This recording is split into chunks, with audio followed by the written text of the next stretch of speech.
name's Kai, and these are my group mates. We have Mikhail, Seth, and Ioana, and we are Lite Devices. I'd like to take a moment to talk about forest fires. In 2018, national wildfire costs were at $347 billion. And this number is expected to grow as wildfire season increases. In fact, the cost of fighting these fires is expected to account for 70% of the Forest Service's budget within just a few years. Not only are these wildfires environmentally damaging, but they're economically damaging as well. People's homes are lost, businesses are destroyed, and it's a negative impact on areas that rely on tourism as a source of local revenue.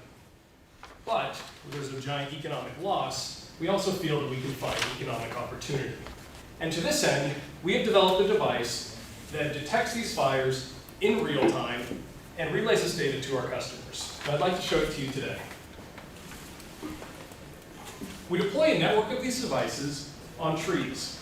They detect the invisible light, temperatures, and hazardous gases that are given off by a forest fire. They have a 50-foot detection range for a 1 square foot fire at 50 feet with a low-power photodiode. They're equipped with LTE and mesh Wi-Fi, and most importantly, they're entirely autonomous and self-sufficient. Once we deploy these devices, they require no human intervention and no upkeep to function.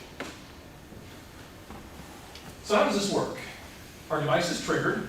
It relays the event along with the GPS coordinates, the time, the date, the intensity, temperature, and any hazardous gases it detects. It sends that up to our server, at which point we distribute it out to our customers. But what about an area where coverage may be unreliable? To this end, we also employ mesh networking. With mesh networking, this allows us to service a remote area with uncertain LTE. When we detect an event, we can bounce this data off of our network of devices until it reaches one with a reliable signal. This allows us to get to areas where our competition cannot. Speaking of which, let's take a look at the existing solutions. Watchtower cameras and satellites, while useful, they're expensive, their response time is slow, and they're not scalable. Most importantly though, they still require a human to confirm an event. We're looking at an initial market of enterprise customers because we believe this is the area where we can make the most positive impact on the biggest scale. We have a hardware sale plus a monthly service fee for data access to our servers. Our prototype costs $110 at present, and just in Oregon alone, we have a serviceable market of 120 million units.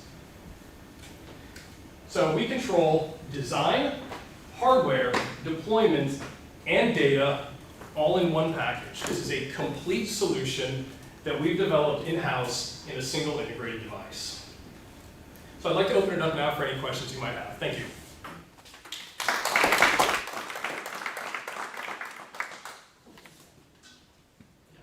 So the cost, $110 a unit, but I mean, I'm struggling with, if that was deployed 120 million units in Oregon, wouldn't that be like $1 billion? What we're looking at is to that's cover, the firefighting budget for this. So what we're looking at is, when we look at, for acreage, we can deploy 4 per acre.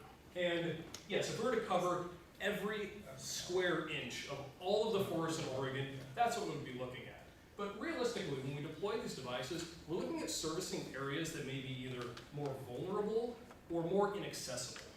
So, for instance, we wouldn't need one of these in, say, Forest Park so much because this is just an area that's very heavily visible. But maybe we have some old-growth forest that's a bit out of the way that normally, if an event like that breaks out, it wouldn't be detectable until it's large enough and it's been growing substantially to be detected by, say, a satellite, even assuming that we have clear vision. Is that $110 all in, meaning like the cost of actually walking it out there and mounting it to a tree? So for the cost of mounting it to a tree, we're estimating that we're looking at, if we can do about 4 per hour, we can cover about 1 acre per hour, and we've evaluated some labor costs, and we're thinking that that's going to look at conservatively maybe $150 an hour is about what our labor cost would be for installation. $40 per unit. Sir, Yes. maybe I'm clueless, but it seems to me it'd have to have some type of power source, if only It to does. send us a signal. So Yes, it does have a power source. It has an integrated battery as well as a solar charger on it. Now, when we're saying that it's self-sustaining, the idea is that we don't need an external power source. We're using very efficient, very low-power electronics and sensors that are specially designed for these types of environments. So this allows us to place the device and have it just through solar charging, actually charge it enough to keep it going, we'll say electrically indefinitely. Thank you, Kyle. Yes, thank you.